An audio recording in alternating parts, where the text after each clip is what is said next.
Bienvenue ce matin pour notre culte du 2 novembre. Avec la météo qu'il y a, on est un peu déboussolé, mais non, on est bien au mois de juin, on est le 2 juin. Donc bienvenue ce matin pour passer un temps dans la présence de notre Dieu.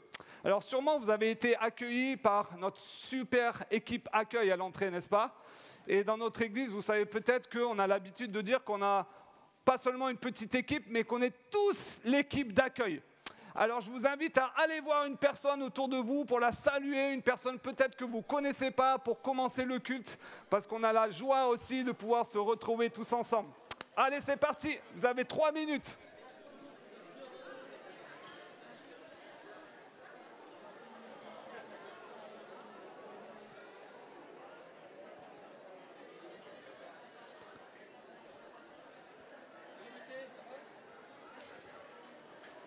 Chaud.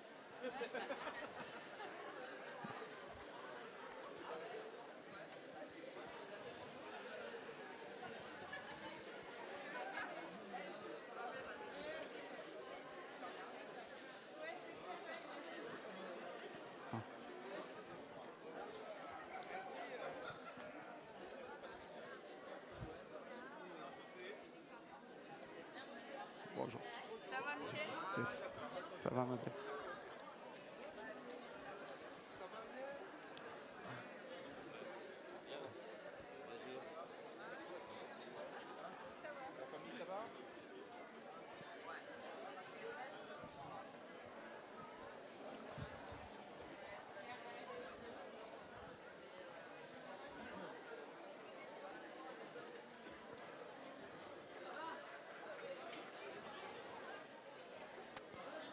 Ok. Je vois que tout le monde a bien joué le jeu. Installez-vous.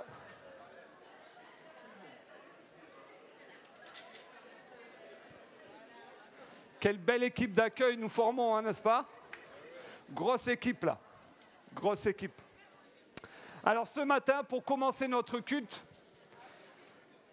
je voulais vous lire le début du psaume 145, le tout début. Psaume 145. Je t'exalterai, ô mon Dieu, mon roi. Je te bénirai jusque dans l'éternité. Tous les jours, je te bénirai. Je te louerai jusque dans l'éternité. L'Éternel est grand et très digne de louange. Sa grandeur est insondable. Que chaque génération dise à celle qui la suit combien tes œuvres sont belles, qu'elle publie tes exploits, l'éclat et la gloire de ta majesté. J'aimerais juste vous inviter à un temps de silence maintenant. Si vous avez votre Bible, ouvrez-le au psaume 145. Relisez les 5 premiers versets et je vous invite à les méditer pendant quelques minutes.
Notre Dieu, notre Père, comme nous le rappelle ce psaume, ce chant de David, ce matin, nous voulons t'exalter, t'élever à la plus haute place, te bénir, tous les jours de notre vie, te bénir et te louer, parce que tu es grand, parce que tu es digne de louange.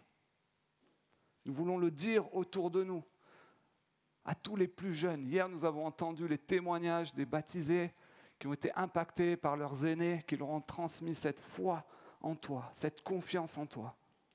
Et nous voulons faire de même, Seigneur. Dire combien tu es grand, dire ce que tu as fait, dire toutes les bénédictions que tu fais dans nos vies, Seigneur, pour la gloire de ton nom. Amen. Et dans la suite de ce psaume, la suite du psaume 145, si vous avancez un peu jusqu'au verset 18, vous pourrez lire ceci. L'Éternel est près de tous ceux qui l'invoquent. De tous ceux qui l'invoquent avec sincérité. Il accomplit les désirs de ceux qui le craignent. Il entend leurs cris et les sauve. Il entend leurs cris et les sauve. Et ce matin, j'aimerais qu'on puisse se centrer sur une grande qualité de notre Dieu, un attribut de notre Dieu. C'est que nous avons un Dieu qui nous écoute, qui est à notre écoute. Et pour étayer cela, j'aimerais vous raconter l'histoire vraie que j'ai lue d'un grand homme, un grand professeur de médecine, le docteur John Harrison. Je crois qu'il était anglais. C'était un docteur de renommée internationale, dont la spécialité était le cancer. Il était connu partout dans le monde pour toutes les études, les écrits qu'il avait faits sur cette thématique du cancer. Et un jour, il était invité à une grande conférence pour participer, pour enseigner plein d'autres médecins sur toutes les études qu'il avait faites. Et il était prévu qu'on lui remette un grand prix aussi pour tout ce qu'il avait fait, pour tout l'ensemble de sa carrière. Et donc pour cela, il devait prendre l'avion. Mais alors qu'il prenait l'avion dans cette compagnie, l'avion était cloué au sol pour des raisons techniques. Impossible de décoller. Du coup, il devait vraiment se rendre à cette conférence. Il s'est dit, je vais prendre ma voiture et je vais y aller, même si je dois rouler longtemps. Et donc, il prend sa voiture, il commence à rouler pour aller de l'autre côté de l'Angleterre. Et à un moment donné, sa voiture tombe en panne. Pas de bol, vous allez me dire. Tombe en panne pour des raisons aussi techniques. Il commençait à faire nuit et il se trouvait dans un petit patelin, un petit village. Et donc, il s'est dit, je ne peux rien faire, je vais aller toquer à la porte des maisons dont la fenêtre est allumée pour pouvoir trouver une solution, pour pouvoir réparer ma voiture et repartir. Et donc, dans ce petit village, il y avait seulement quelques maisons allumées. Il tape, personne ne répond, il tape, personne ne répond. Et il tape à une petite maison qui ne paye pas de mine et une femme ouvre. Une femme avec un petit enfant dans les bras, d'un jeune âge. Et cette femme paraît très fatiguée. Cette femme explique que son bébé est très malade et que son bébé a le cancer. Cependant, en discutant, cette dame l'invite à manger le professeur Harrison. Elle lui dit qu'elle a une grande foi en Dieu. Et elle raconte au docteur Harrison comment elle prie constamment pour qu'elle puisse avoir un grand rendez-vous avec un professeur de renommée de médecine internationale, le docteur Harrison, pour qu'il puisse trouver une solution pour son bébé. Dans son entourage de cette dame, nombreux sont ceux qui lui ont conseillé de consulter ce docteur. Mais comme c'est un docteur à la pointe, tous ses honoraires sont hors de prix et pour elle, c'est vraiment impossible d'approcher un tel docteur. Elle ne peut pas se le payer. Et elle termine son explication en lui disant que pour l'instant, Dieu n'a pas encore répondu à sa prière. Mais elle a la conviction qu'un jour, Dieu va répondre d'une façon ou d'une autre. Et elle refuse de se laisser ronger par la peur, mais garder confiance en Dieu. Imaginez le docteur Harrison de l'autre côté de la table, en face de son bol de soupe. Il reste sans voix. Et les larmes coulent sur son visage. Et il lui dit ceci. Ton Dieu est grand. Il a entendu et répondu à ta prière. Je suis le docteur Harrison. Et c'est une histoire vraie. Et à partir de ce moment-là, le docteur Harrison a commencé à chercher Dieu. Et aujourd'hui est converti, baptisé et membre d'une église en Angleterre. ce que je veux vous souligner, les amis, c'est ce que nous avons lu dans le verset précédemment. Je vous le remets, si tu peux le remettre, s'il te plaît. Dieu entend les cris de ceux qui l'invoquent. Et il les sauve. Nous avons un Dieu qui nous entend. Un Dieu qui est à notre écoute, qui est proche de nous. Et pour ceci, il est digne de louange.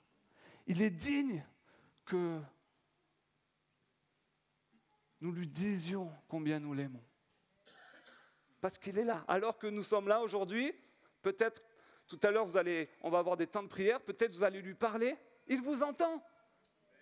Tout ce que vous dites, il vous entend. Et il répond de sa façon, en son temps. Mais Dieu nous entend. Et avec l'équipe, on aimerait vous proposer un temps de louange ce matin. Vous allez voir, on va avoir un long temps de louange, avec des temps de prière aussi au milieu, pour exalter, pour bénir, pour louer notre Dieu, qui est digne de louange, notamment parce qu'il nous entend et qu'il nous écoute. On va chanter. Je vous invite à vous lever. C'est une grâce. Chaque fois, je veux prendre le temps de le réaliser. Notre Dieu est au milieu de nous et quelle grâce nous avons de pouvoir nous tenir devant lui. Et par ce que nous a dit Mickey, c'est un Dieu qui est attentif. Et ce matin, on veut ouvrir notre bouche, notre cœur pour lui parler. Amen. Dans la joie et tout à l'heure dans un temps plus intimiste. On célèbre le Seigneur ensemble.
Accueillir notre Dieu au milieu de nous, amen. Accueillons notre Dieu, il est le merveilleux, glorieux, majestueux. Accueillons notre Dieu, il est le merveilleux, glorieux, majestueux. Accueillons, accueillons notre Dieu, il est le merveilleux, glorieux, majestueux. Laissons entrer le roi de gloire, acclamons-le, Dieu de victoire, il est vainqueur, faisons-lui place, il est roi, laissons entrer le roi de gloire, acclamons-le, Dieu de victoire, il est vainqueur, faisons-lui place, il est roi et Seigneur.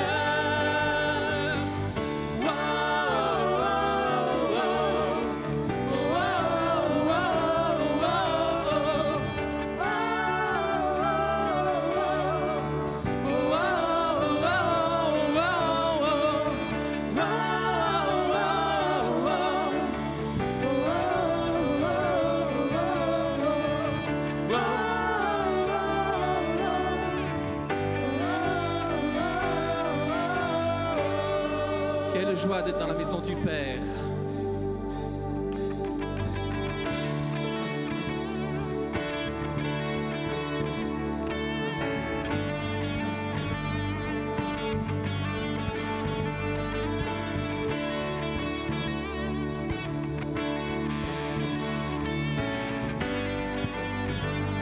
Louons, amen.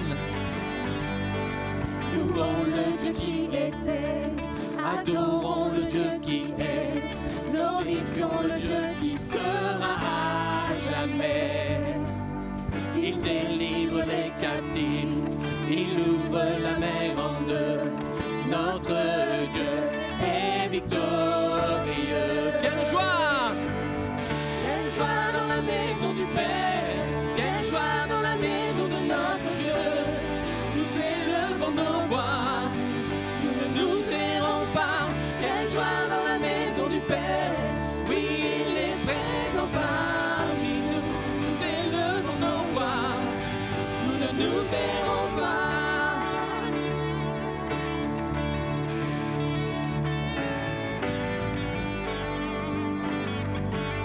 Louons le Dieu qui guérit. Louons le Dieu qui guérit, louons le Dieu qui agit, louons le Dieu qui nous ouvre le chemin. Sur la croix, il s'est livré, puis il est ressuscité. Notre Dieu nous redonne vie. Quelle joie dans la maison du Père, quelle joie dans la maison de notre Dieu. Nous élevons nos voix, nous ne nous tairons pas. Quelle joie dans la maison du Père, oui, il est présent parmi nous. Nous élevons nos voix, nous ne nous tairons pas. Nous étions mendiants, maintenant couronnés. Nous étions captifs, maintenant libérés. Nous sommes acceptés, pardonnés, Par grâce rachetés, que tes enfants, oh Dieu, te louent. Proclamons ce que Dieu a fait pour nous. Nous étions mendiants, maintenant couronnés. Nous étions car maintenant libérés. maintenant libérés. Nous sommes acceptés, pardonnés, par grâce rachetés. Que tes enfants, oh Dieu, te louent. Quelle joie! Que tes enfants, oh Dieu, te loue. Quelle joie dans la maison du Père. célèbre! Quelle joie dans la maison de notre Dieu. Nous élevons nos voix, nous ne nous tairons pas.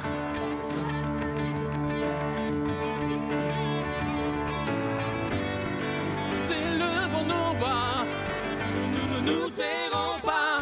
Quelle joie dans la maison du Père, quelle joie dans la maison de notre Dieu. Nous élevons nos voix, nous ne nous tairons pas. Quelle joie dans la maison du Père, oui.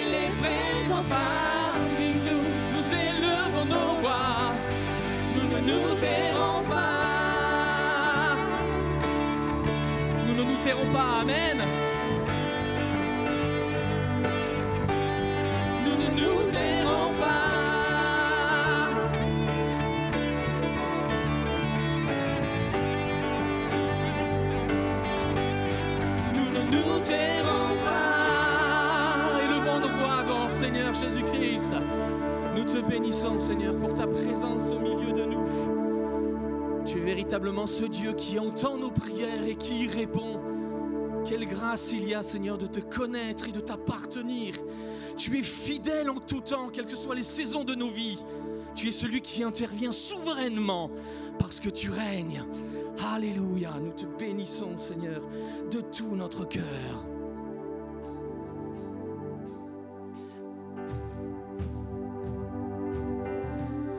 On va laisser aller les enfants pendant ce temps.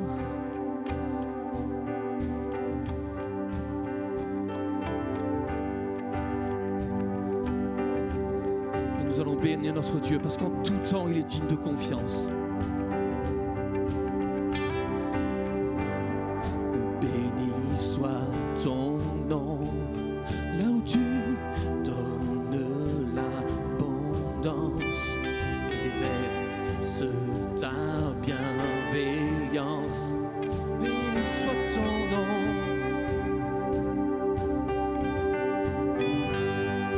Béni soit ton nom.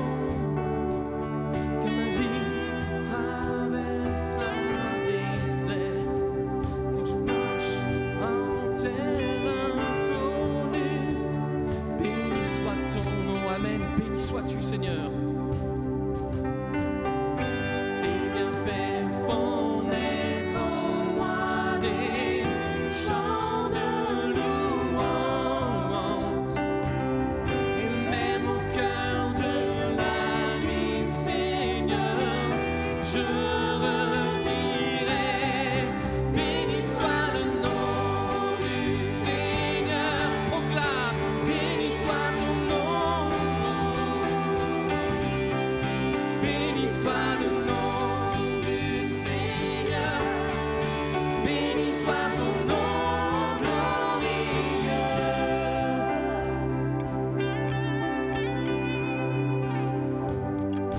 Béni soit ton nom, quand sur moi brille le soleil, quand la vie semble me sourire. Béni soit ton nom.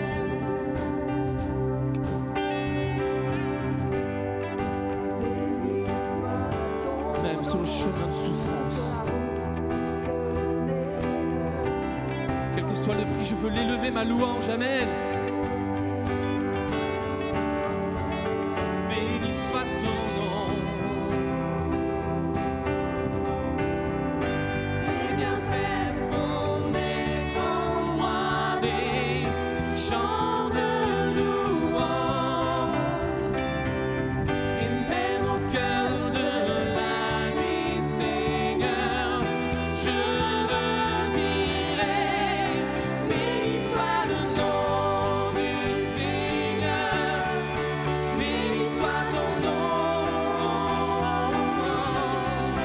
Béni soit le nom du Seigneur. Béni soit ton nom glorieux. Béni, béni soit le nom du Seigneur. Béni soit ton nom. Béni soit le nom du Seigneur. Béni soit ton nom glorieux.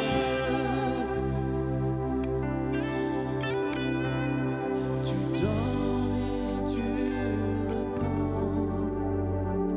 Tu donnes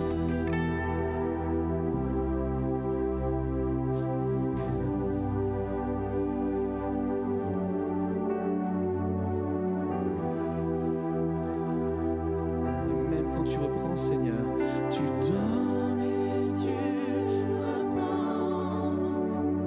Tu donnes et tu reprends. Mon cœur choisit de dire. Béni soit ton nom. Tu donnes et tu reprends.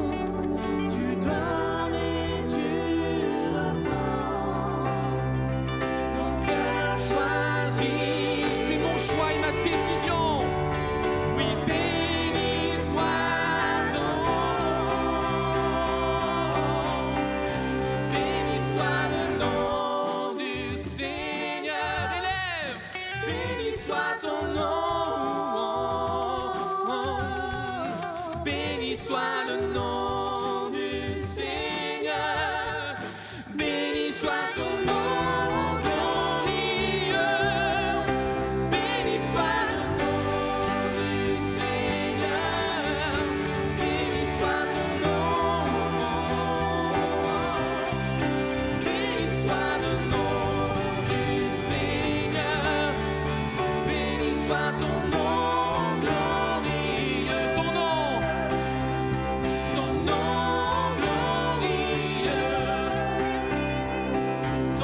soit le nom du Seigneur.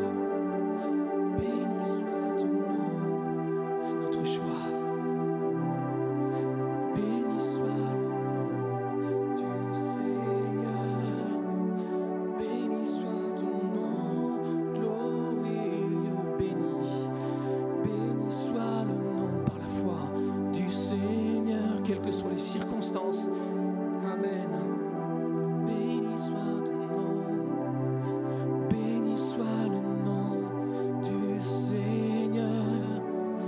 Béni soit ton nom glorieux. Élevons nos voix devant le Seigneur tous ensemble. Faisons monter vers Dieu cette clameur reconnaissante pour le Dieu puissant qu'il est pour chacun d'entre nous. Seigneur, je veux te bénir pour ta bonté, pour cette fidélité qui est la tienne, quelles que soient les circonstances. Tu es Dieu, Seigneur, et tu règnes au-dessus de toutes choses.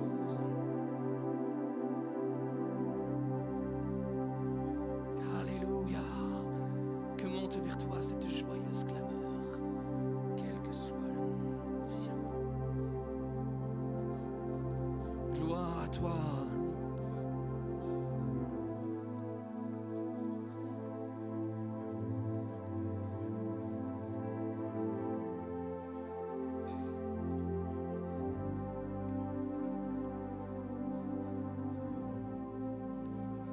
Alléluia.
Comment expliquer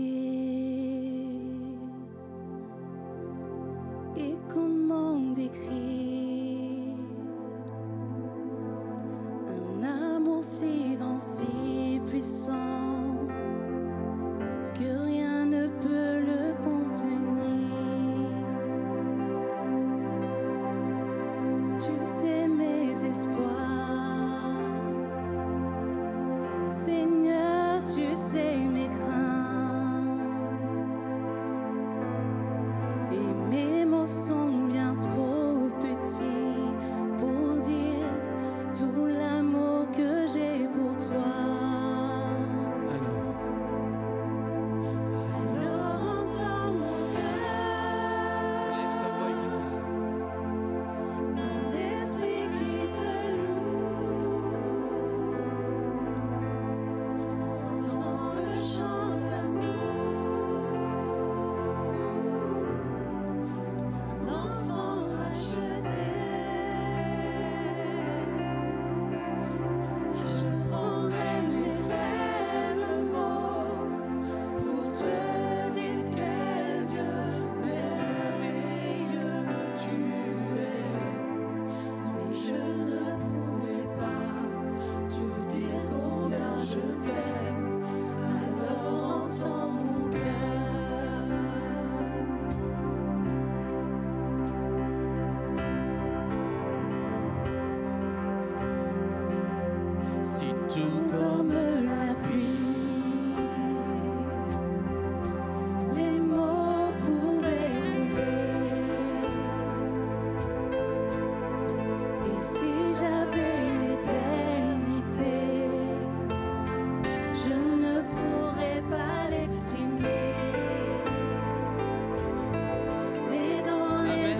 toujours. Tu entendras toujours. Merci pour la vie, pour la vérité et pour le chemin. Amen. Alors entends mon cœur, nos esprits qui te louent.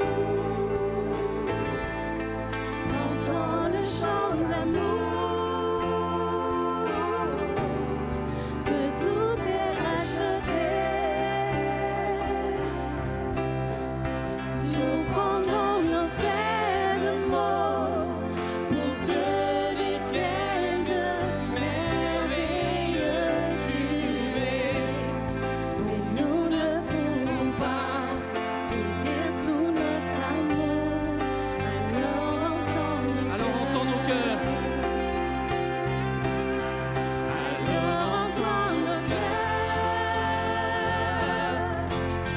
des esprits qui te louent. Entends les chants d'amour, de tout est racheté.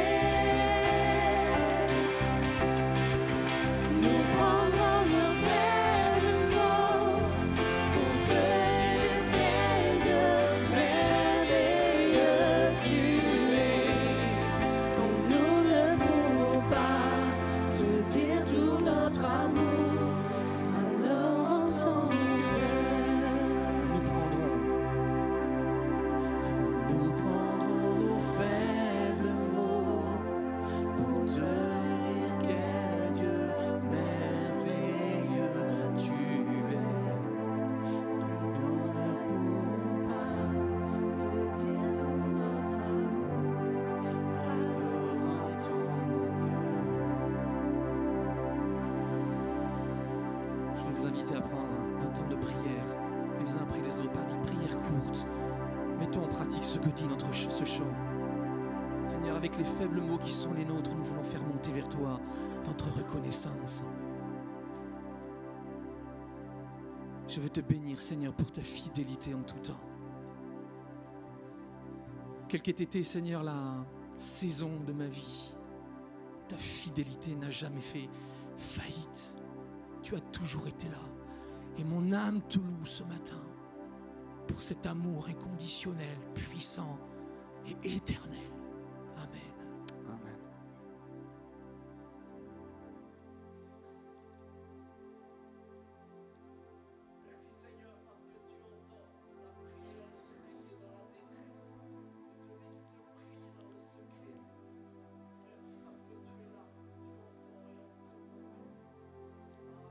Amen.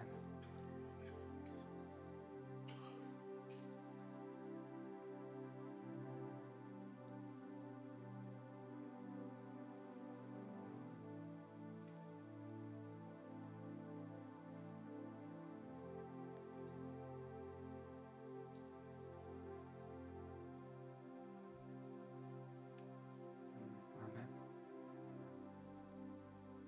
Amen.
Seigneur, tant de fois, j'ai vécu des situations dans ma vie où j'étais découragé, où j'ai douté, où j'étais au fond du trou, Seigneur. Et pourtant, jamais tu ne m'as déçu, Seigneur, dans ces situations. Tu étais toujours là, à côté de moi, Seigneur. Tu entendais mes prières, tu entendais parfois mes cris, mes pleurs, mes larmes, mais tu étais là. Amen. Tu m'entendais, tu m'écoutais avec attention. Tu as répondu certaines fois, pas comme je l'attendais, pas au moment où je l'attendais, mais tu as répondu. Merci pour ta parole qui nous rappelle que tu es ce Dieu attentif à nos prières. Tu vois, toutes ces prières qui sont dans cette salle, Seigneur, peut-être qui ne sont pas exaucées, parfois depuis des années, Seigneur, qui sont en attente. Je prie ce matin que, à travers les textes que nous avons lus, Seigneur, tu puisses raffermir la conviction de mes frères et sœurs que tu les écoutes, que tu les entends, Seigneur. Que tu es prêt à répondre d'une façon ou d'une autre. Comme cette femme qui attendait le miracle de rencontrer ce docteur Harrison, Seigneur, et que tu as conduit jusqu'à sa maison de façon miraculeuse. Parfois, notre cerveau est trop petit pour comprendre comment tu vas répondre, Seigneur. Nous sommes limités, Seigneur. Et pourtant, en toutes circonstances, comme nous l'avons chanté, nous ne voulons pas céder à la peur. Nous ne voulons pas céder à l'inquiétude. Mais garder confiance en toutes circonstances, en sachant que tu es là, présent, et que tu nous entends, que tu nous écoutes. Alors merci pour ça. Il soit honoré, exalté, béni, loué ce matin pour cela. Au nom de Jésus. Amen.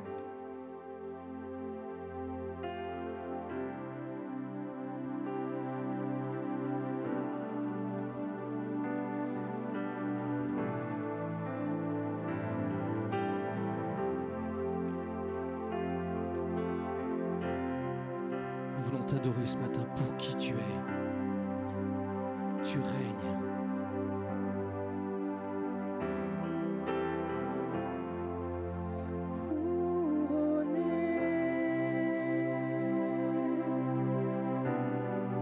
Rayonnant de majesté, tout l'univers proclame ta grandeur.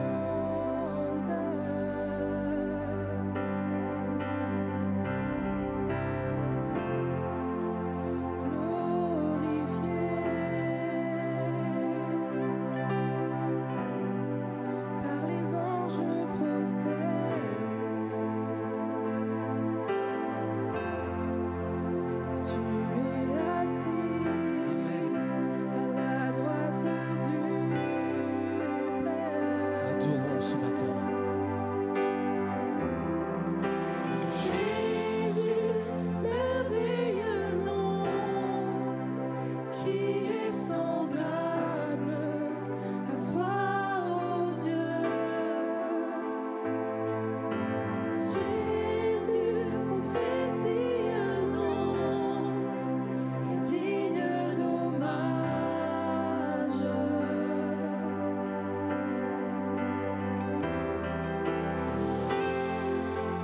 Captivé Je t'adore. par l'éclat de ta beauté, nos voix s'élèvent pour te rendre gloire. Nous sommes captivés par toi, Seigneur. Captivés par l'éclat de ta beauté, par l'éclat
consolateur, divin rocher, libérateur, prince de la paix, Dieu créateur, fils bien-aimé, roi serviteur, Seigneur couronné, commencement, ultime fin, soleil levant, étoile du matin, Dieu tout-puissant, Dieu trois fois saint, sauveur vivant, maître souverain.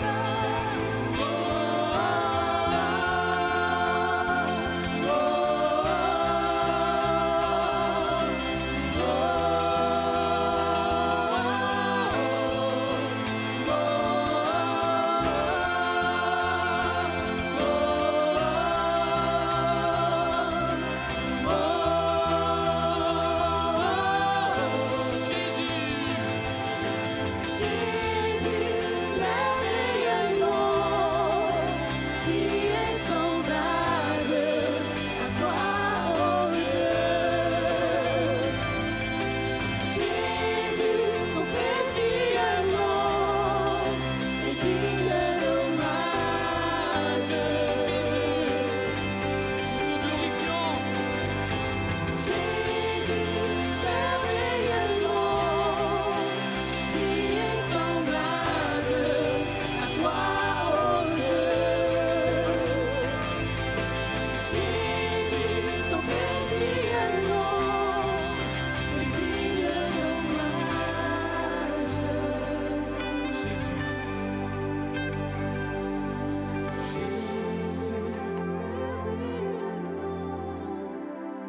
qui est semblable à toi, ô Dieu. Jésus, ton précieux nom est digne d'hommage. Jésus, refons-lui cette louange. Jésus, merveilleux nom, qui est semblable à toi, ô Dieu. Jésus, ton précieux nom est digne d'hommage. Alléluia. Nous te bénissons de tout notre cœur pour ta présence au milieu de nous. Et nous voulons accueillir ta parole maintenant. Amen. Seigneur Jésus, nous voulons rester dans cette adoration parce que c'est là où nous sommes le plus près de toi, là où nous réalisons qui tu es et tout ce que tu as fait, là où nous réalisons combien tu es digne de tout ce que nous venons de chanter, et en même temps ces mots sont faibles, mais ils sont vraiment ce que nous voulons te dire, Seigneur. Tu es précieux. Tu es digne de tous ces hommages, Seigneur. Aucun homme, aucune femme sur terre ne les mérite comme toi, Seigneur. Tu as donné ta vie pour nous. Tu t'es sacrifié pour nous. Tu t'es humilié. Tu t'es abaissé et accepté la pire des injustices. Mais tu avais en vue cette joie. Cette joie parce que par ce sacrifice, tu allais nous réconcilier avec toi et avec le Père. Par ce sacrifice, tu allais ouvrir un chemin et nous permettre à nouveau de nous approcher de toi, Seigneur. Pardonner, gracier, Seigneur. Par ce sacrifice, tu allais restaurer l'humanité, Seigneur. Et nous y goûtons, Seigneur. Quelle joie d'être tes enfants, notre Dieu, notre Père. Nous ne méritions rien et nous sommes tes enfants. Nous ne craignons plus rien, Seigneur. Que peut-il nous arriver? Que peut nous faire le monde? Que peuvent nous faire les hommes, Seigneur, puisque nous sommes avec toi? Oh Seigneur, aide et permets par la grâce de ta parole, de ton esprit, que toutes ces vérités qui remplissent nos chants et ta parole, Seigneur, descendent dans nos cœurs et affectent, imprègnent tout ce que nous essayons de vivre, Seigneur, pour le quotidien de nos journées, Seigneur. Te demandons cette grâce, Seigneur, vraiment. de demeurer les yeux fixés sur toi. Et je te prie, Seigneur, pour que dans ta grâce, dans ce temps de message, d'enseignement, tu me permettes, Seigneur, qu'en aucun cas nous détournons les yeux de toi, Seigneur, mais qu'ils restent bien fixés sur toi. Que mes paroles te soient agréables, Seigneur, et qu'elles produisent la vie pour la seule et unique gloire de ton nom. Amen. Amen. Bonjour à tous, frères et sœurs. Quelle joie de pouvoir louer le Seigneur comme nous venons de le faire. Et un grand merci à nos frères et sœurs de nous avoir guidés dans ce moment. Nous sommes au mois d'août 2012. Depuis quelques mois, nos chers Mickey et Alex ont intégré l'église de Ponto Combo. Et j'ai eu la joie de collaborer par le passé avec Mickey et je connais ses talents de coordinateur. Alors j'ai demandé à notre super Mickey s'il voudrait bien nous aider à préparer notre future fête de Noël. Et il accepte et il bâtit une petite équipe et avant la rentrée, fin août 2012, on s'est réunis pour réfléchir à ce que pourrait être notre fête de Noël 2012. Et là, les idées fusent, il y a plein de créativité, d'innovation, d'idées farfelues, de thèmes, de sketchs, etc. Mais ça prend une direction qui me réjouit, je vois vraiment la créativité. Et puis finalement, on commence à dessiner l'idée de notre future fête de Noël. Ça sera un Noël sans frontières, où nous pourrions mélanger ce message de Noël avec cette multiculturalité qui nous tient tellement à cœur. Et je suis emballé vraiment par ce projet, par l'idée, je voudrais déjà être à Noël. Et puis, aux 2/3 de la réunion, alors que voilà, on a déjà fait preuve de créativité, je commence à me dire, oh, mais là, on est quand même en train de viser haut. Comment est-ce qu'on va réaliser tout cela en 4 mois? Et c'est là où le génie de Mickey frappe. Il nous dit, bon les amis, c'est super, mais maintenant, si on veut être prêt à Noël, il faut qu'on mette en place un rétro-planning. Alors vous, peut-être vous connaissez ce mot, mais moi, en 2012, je n'avais encore jamais entendu ce mot-là. En fait, il est tout récent, il vient seulement de rentrer en 2021 dans notre dictionnaire. Et là, Mickey nous dit, il faut qu'on mette en place un rétro-planning. Et je vous le dis, j'ignore ce que c'est. Et donc, il commence à nous expliquer. Il me dit, voilà, la fête de Noël, elle aura lieu à telle date. C'était, je ne sais plus quand, c'était pas le jour même de Noël, c'était dans le cadre d'un culte. Et du coup, si nous voulons pouvoir être prêts à ce jour-là, voici ce qui doit être fait en septembre, voici ce qui doit être prêt en octobre. Et puis, peu à peu, on décline toutes les étapes. Et tout d'un coup, la montagne que représentait l'événement de Noël sans frontières, en fait, c'est hyper facile. Parce qu'en fait, découper étape par étape, ça me paraît réalisable. Et je venais de tomber amoureux de ce mot rétro-planning. Et depuis, je peux vous dire qu'on en a fait des rétro-planning. En fait, tout notre projet CAP 2024, c'est un rétro-planning de réflexion, de rêve d'il y a 7-8 ans. On s'est dit, mais où est-ce qu'on voudrait être en 2024 quand la France s'apprêtera à fêter les Jeux Olympiques? Et probablement, pour les Jeux Olympiques, je vous livre un scoop, ils ont probablement fait un rétro-planning. Et ils voient le calendrier qui s'accélère. Mais voilà, en tout cas, peut-être vous avez eu l'occasion dans votre travail ou pour tout événement de faire vous aussi un rétro-planning. Depuis mi-avril environ, vous le savez, on est dans cette fameuse série « Bien terminer la course ». En reprenant l'image de la vie chrétienne comme une course et que nous voulons justement bien terminer. Et pour cela, il y a toutes sortes de vérités qu'on a essayé de mettre un peu le focus dessus, la notion de se débarrasser, la notion de prendre exemple sur les témoins qui nous ont précédés, la notion d'endurance, et puis il n'y a pas longtemps de garder les yeux fixés sur Jésus. Mais à plusieurs reprises, vous l'avez remarqué, on a parlé dans notre série de la ligne d'arrivée. Bien terminer la course, ça fait référence à une ligne d'arrivée que l'on va franchir et pour laquelle nous voulons être prêts. Et j'aimerais ce matin qu'on réfléchisse à cette fameuse ligne d'arrivée. Quand allons-nous franchir cette ligne d'arrivée? Quand vais-je franchir cette ligne d'arrivée? Et si j'y réfléchis, en fait, il n'y a pas 36 options. Il y en a 2, à ma connaissance. Soit c'est à ma mort physique, mais j'en ignore l'heure et la date. Soit c'est lorsque notre Seigneur Jésus-Christ lui-même revient et c'est la ligne d'arrivée qui vient à nous et que nous avons la grâce de la franchir de notre vivant, ce qui serait une super expérience. Et dans ce cas-là, nous franchirons cette ligne d'arrivée, mais là aussi, nous en ignorons la date et l'heure. Et là, je suis vraiment déçu, parce que j'ai beau demander à Mickey plein de fois de nous faire un rétro-planning pour cet événement, il refuse. Quand même, j'ai dit, même Mickey, vous vous rendez compte, n'est pas au courant de la date et de l'heure. C'est quand même Mickey, franchement. Donc, on n'a pas de rétro-planning pour cette fameuse ligne d'arrivée. Et donc, la grande question à laquelle j'aimerais essayer de répondre ensemble ce matin, et j'aime être concret comme vous le savez, c'est comment être prêt du coup pour cette ligne d'arrivée dont j'ignore la date. Comment être prêt? Et j'aimerais lire avec vous 2 textes très courts pour nous guider un peu et à partir de ces textes voir peut-être 4 rappels essentiels si nous voulons être prêts, chacun, chacune, pour franchir cette ligne d'arrivée, quelle que soit la manière. Et ces 2 textes, l'un se trouve dans l'évangile de Luc au chapitre 12, et c'est notre Seigneur Jésus-Christ qui parle. Restez en tenue de travail. Gardez vos lampes allumées. Soyez comme des serviteurs qui attendent le retour de leur maître parti pour une noce, et dès qu'il arrive et qu'il frappe à la porte, il lui ouvre. Heureux ces serviteurs que le maître, en arrivant, trouvera en train de veiller. Vraiment, je vous l'assure, c'est lui qui se mettra en tenue de travail. Il les fera asseoir à table et il passera de l'un à l'autre pour les servir. Peu importe qu'il rentre à minuit ou vers 3 heures du matin, heureux ces serviteurs qu'il trouvera ainsi vigilants.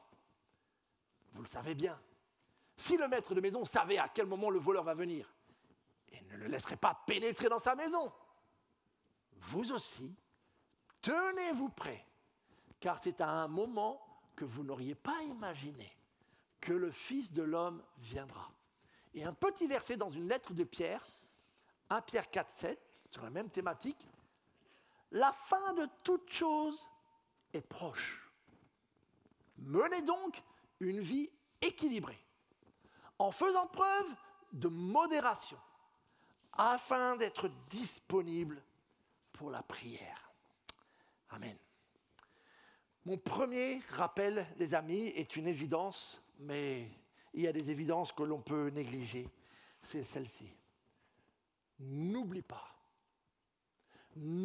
pas que ton Seigneur va revenir.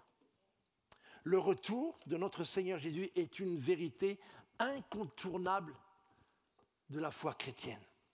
Si l'on enlève cette thématique, cette doctrine, il nous manque un gros morceau et en fait, notre foi chrétienne devient incomplète. Mais ce thème du retour est aussi, et vous le savez sans doute, un sujet qui donne parfois lieu à beaucoup de débats, voire de controverses ou de confusions, et qui fait qu'on peut parfois être un peu prudent à l'aborder. J'ai grandi personnellement dans une église, quand je suis devenu chrétien, où le sujet était très très rarement abordé. Et donc, quand je rencontrais des chrétiens qui en parlaient, j'avoue, j'étais super curieux, parce que comme je n'avais pas moi-même de conviction, j'étais vraiment curieux de savoir ce que croient les gens, ce que disent les gens sur ce fameux thème du retour du Seigneur.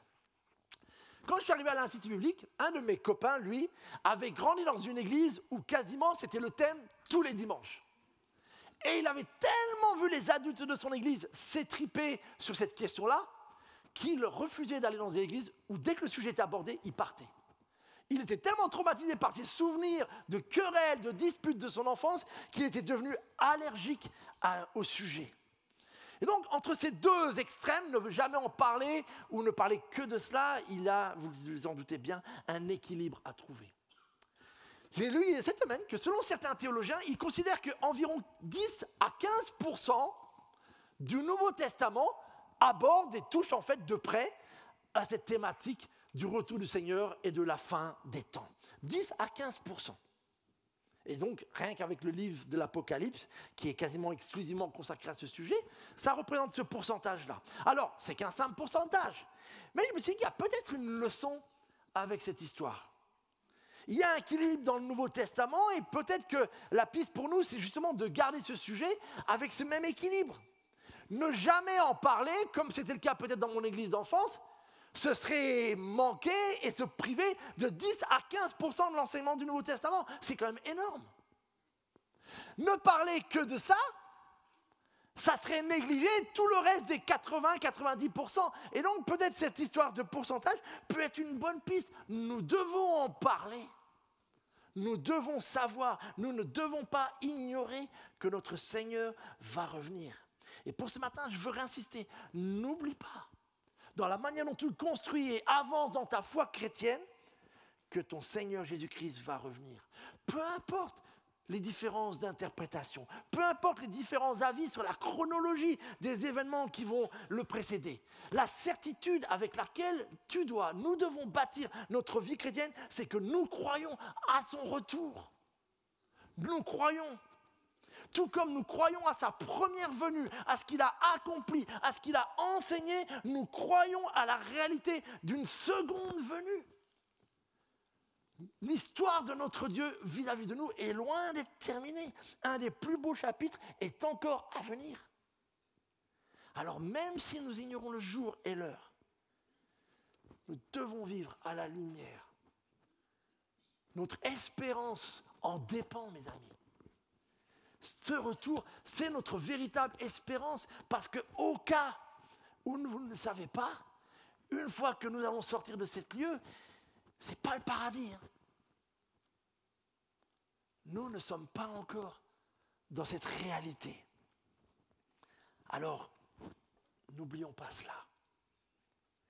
La deuxième vérité, deuxième rappel que je voudrais pour nous ce matin, il tient en 2 mots. Et pour vous le faire comprendre, j'aimerais juste vous raconter une histoire que j'ai entendue il y a quelque temps. Il y a 2 hommes, dans les années 2017, ils ont eu à cœur de mettre en place le festival du siècle. Le festival qui mettrait tout le monde d'équerre et dont tout le monde se rappellerait. Leur festival devait se passer sur une plage aux Bahamas. Ils allaient faire venir les meilleurs artistes musicaux, les meilleurs cuisiniers, les plus grandes vedettes, etc.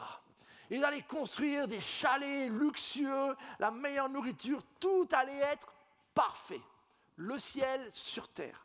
Aux Bahamas, avec une météo garantie. Et la plage sur laquelle l'événement devait avoir lieu était en effet alléchante. Si vous êtes au courant de l'histoire, le jour J, lorsque les premiers festivaliers qui avaient déboursé des fortunes pour pouvoir participer à cet événement du siècle sont tombés sur ça comme logement et ça comme nourriture. L'événement a été annulé le premier jour, dès le départ. C'est devenu un fiasco légendaire avec toutes sortes de photos qui illustrent le plus gros loupé des festivals de l'histoire des festivals. En fait, ils n'étaient pas prêts.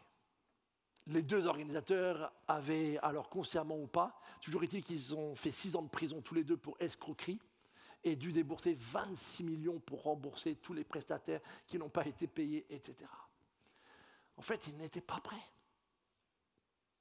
Ils avaient des belles idées, des grands projets. Probablement, ils n'avaient pas Mickey pour faire le rétro-planning. Ils n'étaient pas prêts. Et le mot d'ordre, mes amis, pour nous, après savoir qui va revenir, c'est « sois prêt ». Sois prêt. Et je le mets au singulier parce que je ne peux pas dire « soyons prêts ».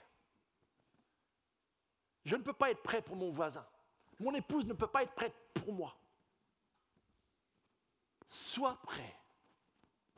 Sois prêt, mon ami. C'est le mot d'ordre qui résonne quasiment à chaque fois que ce thème est abordé dans les Écritures. Sois prêt. Regardez les serviteurs. Dès qu'il arrive, au milieu de la nuit, leur maître qui est parti à la noce, dès qu'il arrive et qu'il frappe à la porte, il lui ouvre. Ces serviteurs sont un peu mieux que moi. Mes filles souffrent énormément à cause de moi. Il leur arrive de rentrer alors que je suis couché. Et le problème, c'est que moi, j'oublie toujours d'enlever la clé de la porte. Et donc, elles ne peuvent pas rentrer.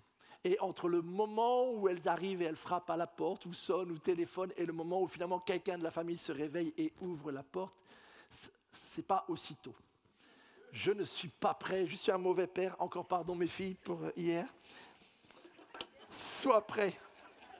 Je ne vous dirai pas à quelle heure elles sont rentrées. Ça, c'est un autre sujet qui reste entre nous. Mais tous les textes du Nouveau Testament insistent. Sois prêt. Sois prêt. Pas comme cet homme qui faisait des projets et à qui Dieu doit dire, mais pauvre fou, tu fais des projets sur la planète, tu veux t'enrichir, tu veux accumuler, etc. Et tu projets, pauvre fou que tu es, c'est Dieu qui parle, c'est quand même dur. Pauvre fou que tu es, qu'est-ce que tu es en train de faire? Si tu vis, c'est grâce à moi. Et bien en fait, cette nuit même, je te reprends. Voilà un homme qui était riche, qui avait des projets, mais qui n'était pas prêt. Ne fais pas la même erreur que lui. Dans un autre texte, quand à l'époque et au moment de ces événements, il parle du retour, vous savez fort bien vous-même que le jour du Seigneur viendra de façon aussi inattendue qu'un voleur en pleine nuit. Mais vous avez vu le paradoxe? Il dit que c'est un jour inattendu, comme un voleur. Donc, grosso modo, on ne sait rien. Mais il dit quoi? Vous savez fort bien que c'est comme ça que ça va se passer. Donc, il y a quelque chose que l'on sait qui est suffisant pour nous permettre d'être prêts. Même si le jour et l'heure, ça on l'ignore. Mais vous voyez cette espèce de, on pourrait presque dire de paradoxe, mais nous savons suffisamment pour être prêts.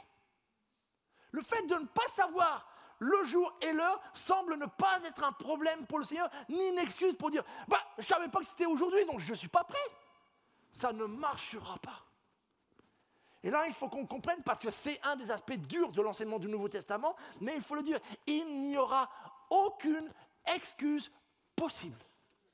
Aucune qui tienne la route. Et si tu as été doué pour donner des excuses à tes profs quand tu es en retard, à tes parents quand tu ne tiens pas une promesse, etc. et tout, sache-le que devant Dieu, tu ne pourras pas l'embobiner.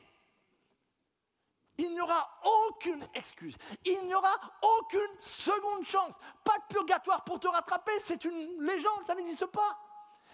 Pas de grâce. L'ère de la grâce, c'est pas qu'elle se terminera, mais pour celui qui n'est pas prêt, elle se terminera pour lui. Il n'y aura pas de grâce. Dieu considérera dans sa justice, dans son amour, qu'il t'a donné, qu'il m'a donné suffisamment de temps pour être prêt. Et si je ne le suis pas, c'est fini. Avec un F majuscule. C'est pour ça, mes amis, que ce sujet est aussi important. Et c'est notamment pourquoi je pense qu'en effet, nous devons plus régulièrement, et au moins 10-15% de nos enseignements devraient, de près ou de loin, toucher à cela. Parce que trop de personnes, y compris de chrétiens, entre guillemets, ne sont absolument pas prêts. Sincèrement, soyons très concrets. Si le Seigneur était revenu cette semaine, juste cette semaine, c'est possible? Étais-tu prêt? Étais-tu juste prêt?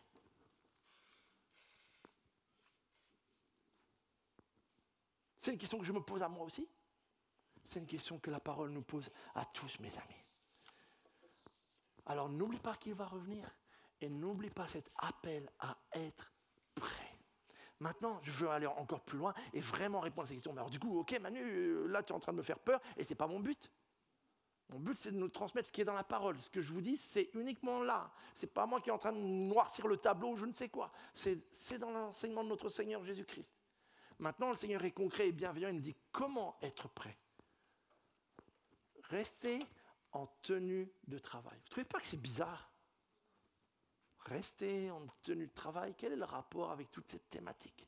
Que veut dire cette expression, rester en tenue de travail? Littéralement, vous savez qu'à ce temps-là, les personnes avaient des vêtements très amples et que souvent, donc, ils partaient à leur journée, ils maintenaient leur robe un peu, leur tenue, avec une ceinture. Et littéralement, c'est saignez vos reins. Donc, pas saigner du sang, mais C-E-I-G-N-E-Z. Saignez la ceinture, serrez fort pour pouvoir être libre dans vos mouvements. Et ça, c'est l'idée d'être en tenue de travail, d'être prêt. Comment comprendre? Pour mieux comprendre, j'aimerais vous montrer comment nous étions habillés avec ma femme le jour de notre mariage. C'est beau, hein? C'était il y a 25 ans, on n'a pas changé, je trouve, c'est magnifique. Merci Jérôme, il est d'accord et confirme. Donc, j'ai dû porter ces vêtements une fois, je crois. Imaginez que mon épouse me dit, écoute, les parents ne sont pas sûrs de la date du mariage, il faut qu'on soit flexible, et donc il faudrait qu'on reste en tenue de mariée pendant 1 mois et demi. sur le moment, c'est pas désagréable. Sauf que, imaginez, immédiatement, si elle me dit que pendant 1 mois et demi, rester comme ça, mais comment je vais aller faire du sport avec tes frères? Je vais quand même pas aller vider, sortir les poubelles comme ça. Je vais pas dormir avec un costume, il sera tout froissé, etc. Donc, vous imaginez bien qu'en fait, rester en tenue de mariage, ça, c'est pas possible. D'être toujours prêt. Et si le Seigneur choisit justement de ne pas dire rester en tenue de mariage ou en costume de je ne sais quoi, c'est bien justement parce qu'il y a une leçon derrière cela. Rester en tenue de travail, prêt à agir. En parlant d'une tenue finalement de travail et donc d'une tenue normale, classique, le Seigneur veut justement nous montrer, mes amis, que être prêt, ce n'est pas faire quelque chose d'exceptionnel, être dans une situation particulière, être dans un costume exceptionnel. C'est en fait la normalité. Être prêt, c'est vivre une vie cohérente chaque jour.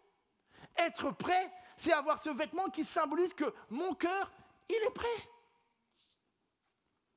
Le Seigneur est en train de dire, en fait, par ce premier conseil, ne menez pas une double vie. N'ayez pas un bon costume religieux pour le dimanche ou les jours de prière, mais soyez toujours avec la même attitude de cœur. Peu importe avec qui vous êtes, peu importe où vous êtes. Regardez dans un autre texte qui parle aussi du retour du Seigneur, le conseil que donne Paul. La nuit est avancée, c'est la même thématique. Le moment où le jour va se lever approche. Débarrassons-nous, tiens, comme dans Hébreux 12. Débarrassons-nous de tout ce qui se fait dans les ténèbres. Autrement dit, toutes les mauvaises œuvres. Vivons comme il convient en plein jour. Nous sommes pourquoi? Des enfants de la lumière. Les ténèbres, la nuit, ce n'est pas pour les chrétiens. Et regardez ce qu'il dit. Revêtez-vous du Seigneur Jésus-Christ. Le vêtement spirituel que vous devez porter, vous, enfants de la lumière, c'est votre Seigneur. Donc ce n'est pas une tenue de mariage, ce n'est pas un bleu de travail, c'est mon Seigneur lui-même, celui dont je dois être revêtu. La tenue du chrétien, c'est Christ. 24 heures sur 24. Pas un costume que je mets uniquement certains jours ou à certaines heures. Sois revêtu de ton Seigneur en tout temps. Quand tu es chez toi, quand tu es devant ta télé, quand tu es sur le quai du RER, quand tu es dans ton lycée ou dans ta fac, quand tu es avec tes collègues, quand tu es devant ton ordinateur, dans ton bureau, etc. Sois revêtu du Seigneur Jésus-Christ, sois avec lui, reste toujours revêtu. C'est ça, rester en tenue de travail. Le Seigneur Jésus est ma tenue. J'ouvre juste une parenthèse.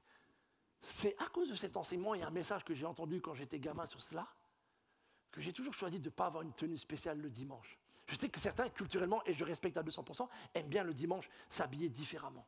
Mais à cause de cet enseignement-là, j'ai toujours voulu être le dimanche comme je suis en semaine. Pour que vous sachiez que le Manu qui est en train de vous dire cela, c'est le même que vous pourriez croiser le mardi à Carrefour, c'est le même que vous verrez au bureau le lundi, c'est le même que vous pourriez voir à la maison. Je n'ai pas la tenue du pasteur et puis une autre tenue. Je suis le même le dimanche et le lundi. Je veux être le même le dimanche et le lundi. Je n'ai pas de double tenue. Et je t'encourage à ne pas avoir de double tenue.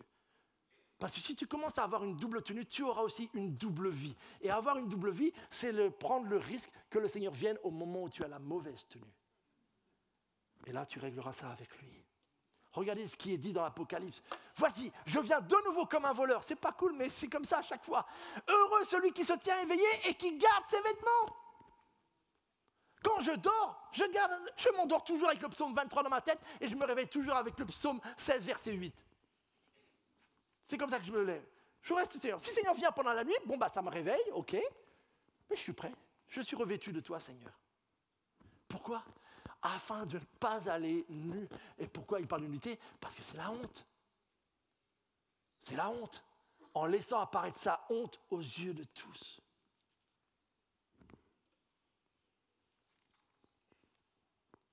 Est-ce qu'il y a des moments où tu sais sciemment que tu es en train de te déshabiller pour revêtir autre chose que Jésus-Christ? Des moments où je m'habille de jalousie. Des moments où peut-être je mets le vêtement de la colère. Des moments où on met le vêtement de l'immoralité, etc., etc. Arrête cela. Cesse. Cesse. Et voici comment. Et je parle en expérience. Hein.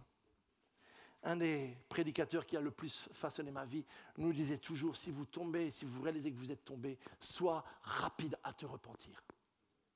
Je ne peux pas vous dire combien cette phrase-là m'a aidé.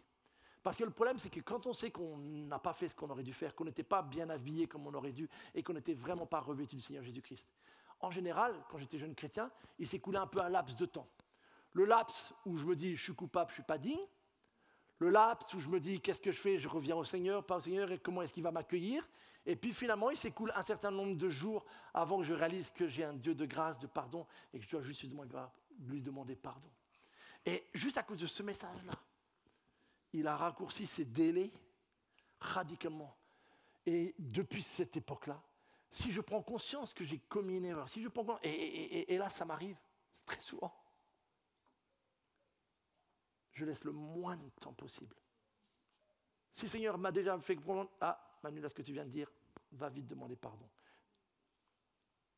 Sois rapide à te repentir. Et ça, c'est la grâce du Seigneur, afin de te revêtir de Jésus-Christ au plus vite possible. Ce n'est pas de l'hypocrisie. Bien sûr, si le pardon est vraiment hypocrite, peut-être, là, il faut que je réfléchisse. Mais le fait d'être rapide à se repentir et dire, Seigneur, je me suis vraiment planté, je ne sais pas pourquoi j'ai dit ça, pourquoi j'ai fait ça, mais Seigneur, je t'appartiens et je ne veux pas enlever ton vêtement.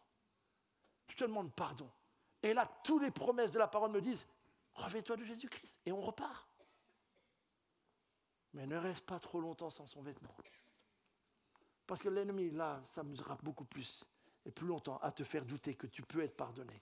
Et ça, il est très fort à ce jeu-là. Alors, mes amis, restez en tenue de travail. Et deuxième exhortation, gardez vos lampes allumées. Vous savez que c'était comme ça qu'étaient ces petites lampes à huile à l'époque. Hein. On le voit aussi dans la parabole avec les 10 jeunes filles vierges. Si un serviteur oublie de garder sa lampe allumée, qu'est-ce qui se passe? On comprend que du coup, en plein milieu de la nuit où il n'y a aucun éclairage public, c'est l'obscurité totale dans la maison. Et donc, s'il n'a pas gardé sa lampe allumée et que son maître revient après la noce, il mettra un temps fou à s'habiller peut-être, il mettra un temps fou à se repérer dans la maison, un temps fou à accéder à la porte et à ouvrir. Pire, tous les bruits dans l'obscurité deviendront suspects. C'est mon maître qui revient, ou c'est un voleur, ou c'est un chat qui...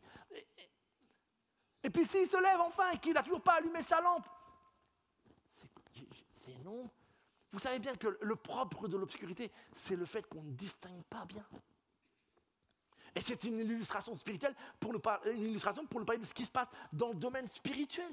Dans l'obscurité, c'est ce moment où notre discernement est trouble. Est-ce que j'ai vraiment entendu ça? Est-ce que le Seigneur m'a dit ça? Etc., etc. La seule manière de ne pas succomber dans l'obscurité et prendre de mauvaises décisions, c'est de garder nos lampes allumées. Et là, il ne s'agit pas de laisser la lumière toute la nuit dans la maison, mais d'être dans une vie, et c'est ce que 1 Pierre nous dit, d'être dans une vie équilibrée, revêtue de Jésus-Christ, afin d'être disponible pour prier.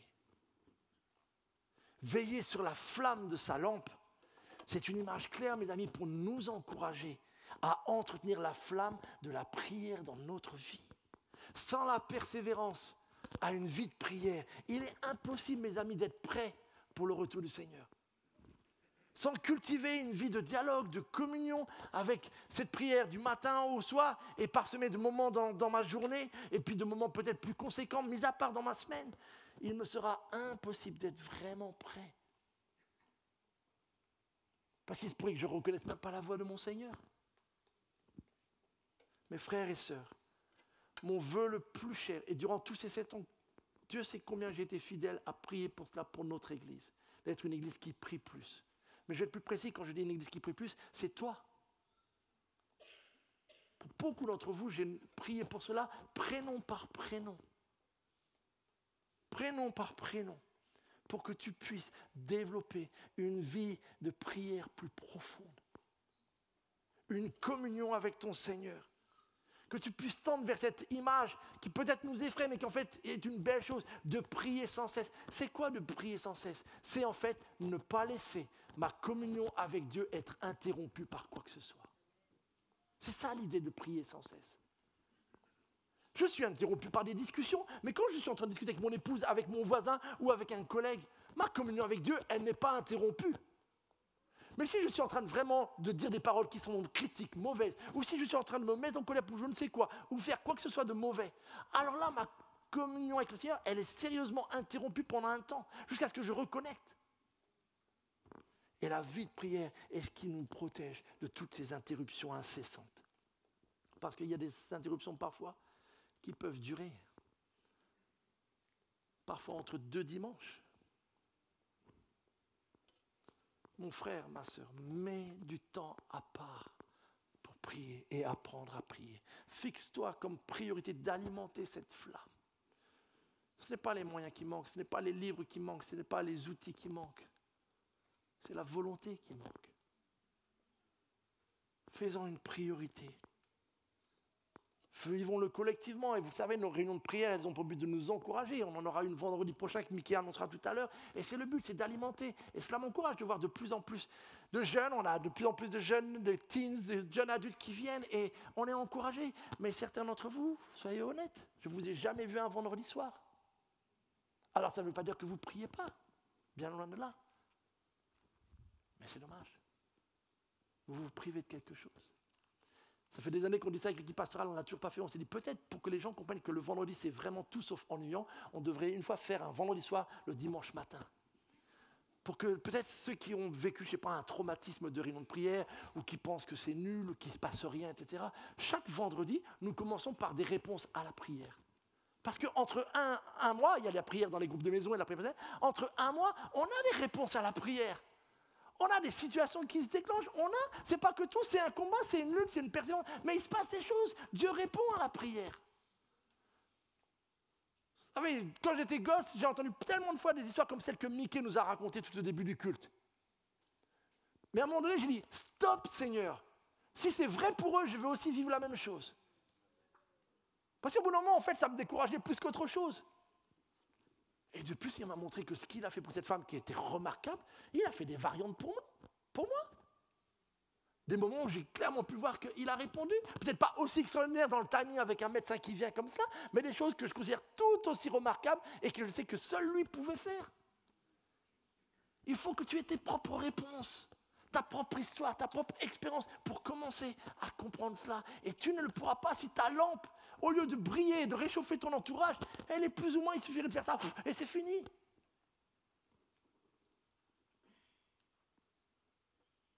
Prends ta lumière au sérieux. Prends ta lampe. C'est le Seigneur qui le dit. Reste en tenue de travail. Garde ta lampe allumée. Je veux terminer avec 2 bonnes nouvelles. Après avoir souligné peut-être des choses qui nous font prendre conscience du chemin à parcourir. Dans tout ce texte de vigilance, il y a un mot qui revient 2 fois. Vous savez lequel?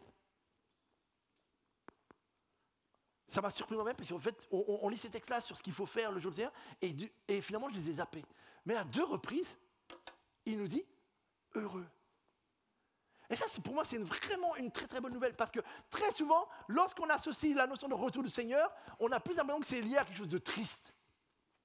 Le Seigneur ne dit pas « sois paralysé par le fait que je pourrais revenir à tout moment et que je vais te prendre à défaut ».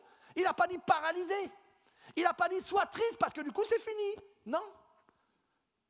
Il n'a pas dit « sens-toi coupable ». Non. Heureux. Le fait que notre Seigneur va revenir est quelque chose qui devrait nous rendre au quotidien heureux. Pas stressé, pas angoissé, pas paralysé, pas triste, heureux. Heureux.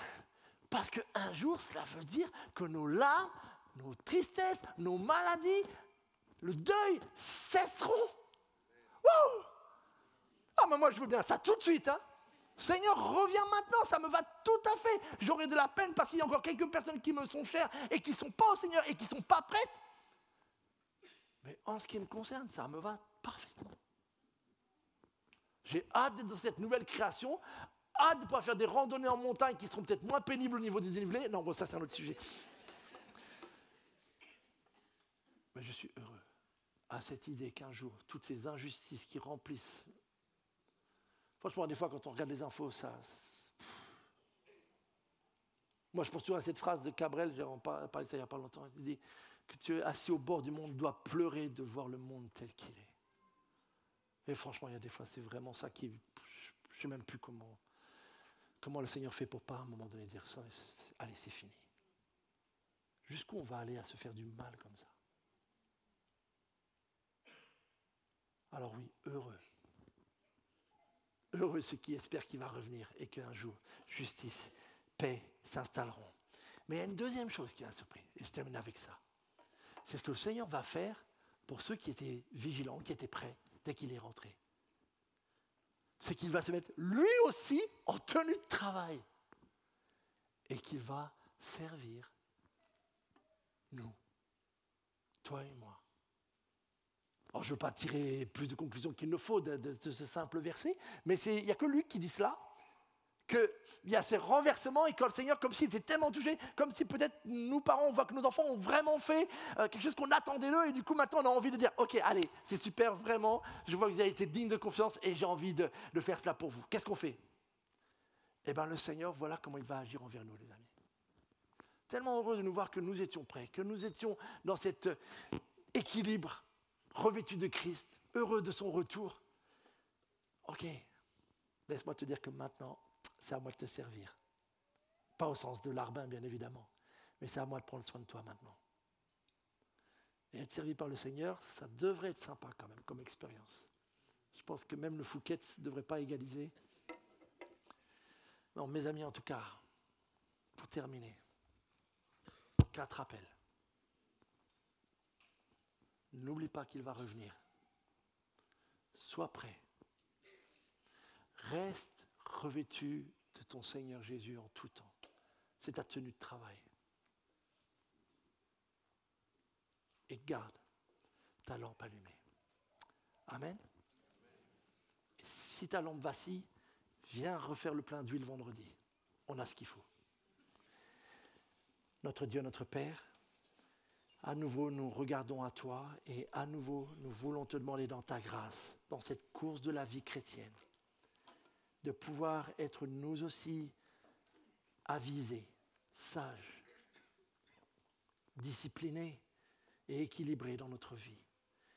Et je te prie, Seigneur, pour que, en effet, cette glorieuse réalité de ton retour puisse non pas être un sujet mis de côté, ni une source uniquement de controverse ou de peur, mais puisse être tout simplement cet événement qui nous réjouit et qui nous amène à vivre dans la lumière avec sagesse, avec joie, et à entretenir, Seigneur, notre relation avec toi, de telle sorte qu'à ton retour, Seigneur, ce soit tout sauf la honte qui nous saisisse, mais bel et bien cette joie de te voir enfin face à face, cette joie d'être enfin réunis avec toi. Merci notre Dieu pour ta parole, qu'elle puisse produire tous les fruits que tu voudras dans nos vies, pour la gloire de ton nom. Amen.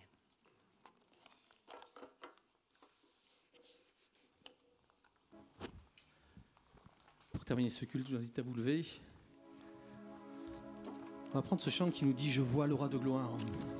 La nuit a proclamé que notre Dieu est un Dieu qui revient. Et l'une des manières, je trouve, en tout cas pour ma vie personnelle, de garder la vigilance et de rester éveillé, c'est de prendre le temps de le louer et de le contempler, de lever les yeux vers le ciel et de considérer sa grandeur et cette promesse infaillible qu'un jour il reviendra. C'est une aide incroyable pour demeurer ferme. Alors on va le chanter ensemble, si vous le voulez bien.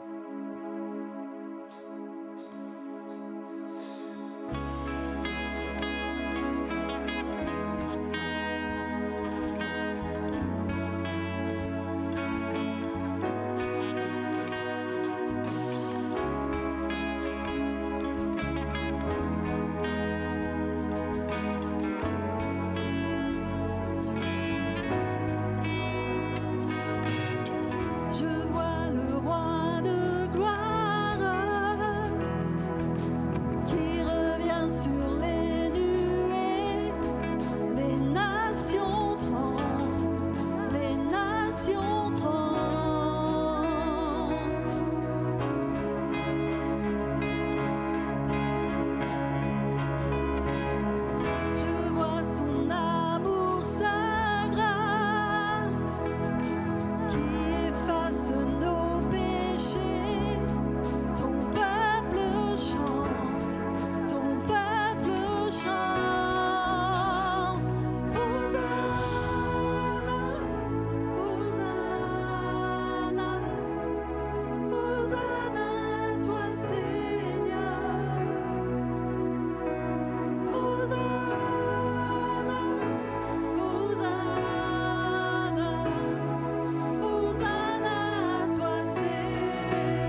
devant nous, Seigneur, ce matin.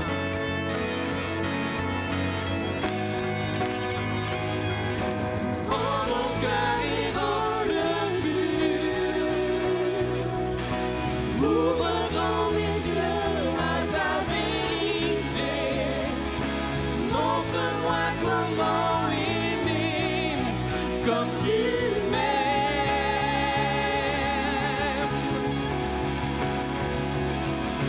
Rends-moi sensible à ta peine. Tout en moi qui prouve amener ton règne. Dès maintenant et pour toute l'éternité.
Notre Dieu, garde-nous attachés à toi en toutes circonstances de notre vie, jusqu'à la ligne d'arrivée.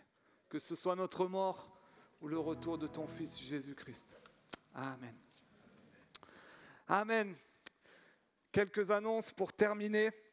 Vous savez, la semaine dernière, c'était la fête des mamans. Et j'espère que vous avez bien célébré ça dans vos maisons. Et notre équipe Convivialité avait préparé des petits cadeaux, des roses pour toutes les mamans. Mais il y a plein de mamans qui n'en ont pas eu parce qu'on a été un peu débordés par la demande. Mais rassurez-vous, notre super Marie-Cécile et son équipe ont préparé du rab pour toutes les mamans qui n'en ont pas eu. Donc ce dimanche, vous pouvez aller au comptoir pour récupérer votre petit cadeau de fête des mamans. Surtout, n'hésitez pas. Hier, on a vraiment vécu un culte formidable. Pour la première fois, un samedi après-midi. Et merci pour tous ceux qui étaient présents. Et on a entendu des témoignages poignants de 6 frères et sœurs qui ont pris la décision de suivre Jésus-Christ et de le manifester devant tous leurs amis, leur famille, notre Église, par le signe du baptême. Quelle joie et quel encouragement. Ça fait du bien aussi pour nous d'entendre ces témoignages de tout frais, de comment le Seigneur a touché.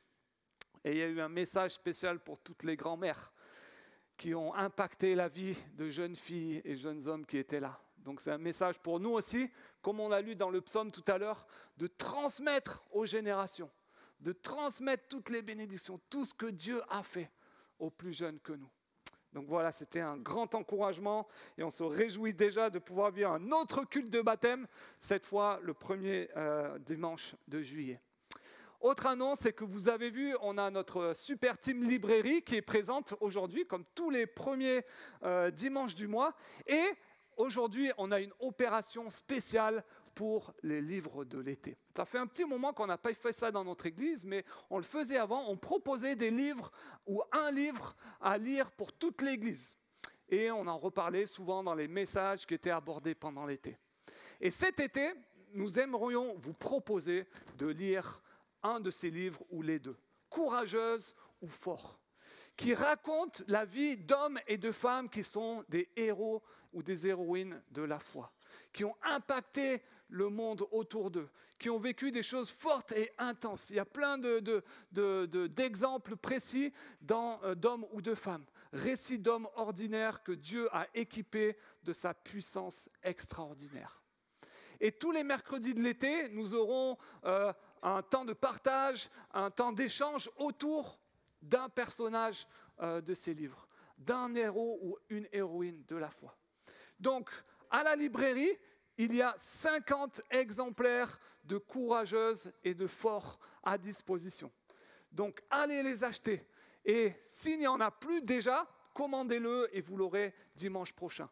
Donc, on vous encourage vraiment à le prendre parce que connaître la vie de ces hommes et de ces femmes peut nous encourager nous aussi et nous apprendre beaucoup.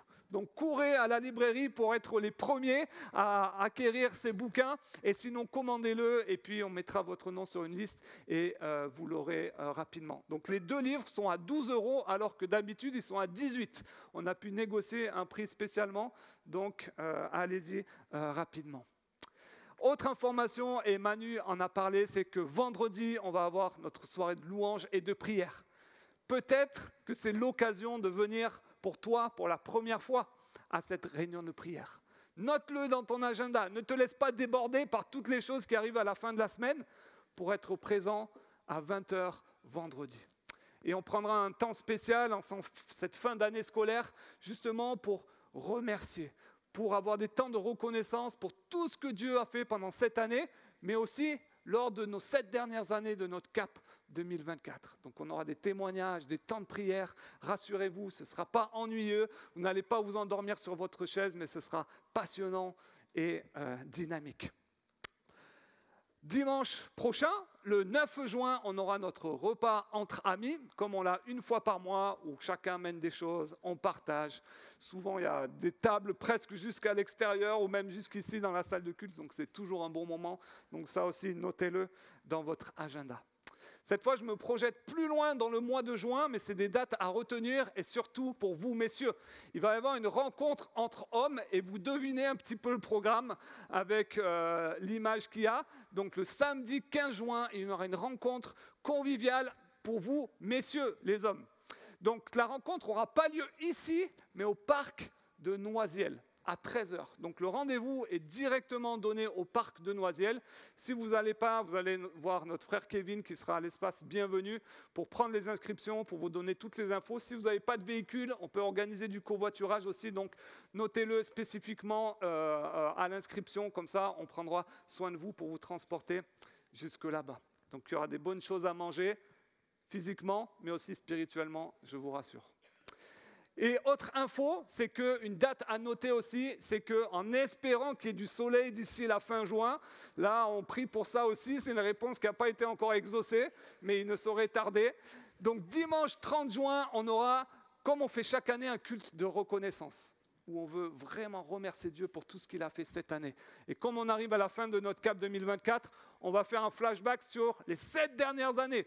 Et tellement de sujets de reconnaissance, de joie, de chants, de témoignages aussi. Donc ça va être un culte vraiment festif. Et après le culte, on aura notre grand pique-nique qu'on fait au parc de la Plaine des Bordes, à Chenevière, je crois, entre Chenevière et Ormesson. Donc notez bien cette date, parce qu'il y aura quelque chose de très spécial. Cette année, on aura les Pontes Olympiades. Le retour de nos grands jeux, on le faisait il y a quelques années, mais commencez déjà à vous entraîner, à faire des pompes, à faire des exercices, à travailler votre endurance, à travailler votre tir à la corde, parce que nous allons organiser lors de ce pique-nique des grands jeux par équipe, et on aura une grande récompense pour l'équipe qui va gagner. Ok ? Vous n'êtes pas prêts pour ça, mais vous avez 1 mois pour vous préparer et pour être fit pour le pique-nique et les Pontes Olympiades. Ok ? Voilà, c'est tout pour les annonces. Je vous souhaite un super dimanche. N'oubliez pas de déposer vos offrandes en sortant ou de le faire par virement ou par carte bancaire sur notre site internet. Bon dimanche à chacun.